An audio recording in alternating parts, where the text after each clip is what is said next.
బలిచక్రవర్తి కుమార్తె మరో జన్మలో ఎవరో మీకు తెలుసా?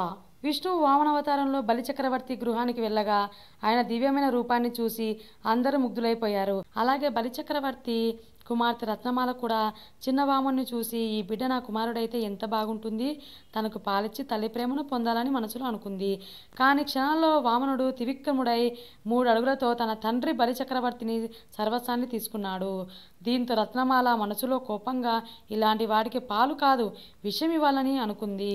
ఆమె మనసులో పుట్టిన ఈ 2 భావాలు తల్లి ప్రేమ మరియు విషభావం తర్వాతి జన్మలో ఆమెను పూతన రాక్షసిగా మార్చాయి. మరి పూతన ఎవరంటే శ్రీకృష్ణుడికి విషపాలు ఇచ్చి చంపాలని వచ్చిన రాక్షసి. అయితే కృష్ణ పరమాత్ముడు గత జన్మలోని ఆమెలోని తల్లి ప్రేమను అంగీకరించి ఆమెకు మోక్షం ప్రసాదించాడు. ఈ కథ మనకు చెప్పే నిజం ఏంటంటే మన హృదయంలో పుట్టే ఏ భావమైనా మన భవిష్యత్తును తీర్చిదిద్దుతుంది. ఇలాంటి మరిన్ని ఇంట్రెస్టింగ్ వీడియోల కోసం మా ఛానల్ని సబ్స్క్రైబ్ చేసుకోండి.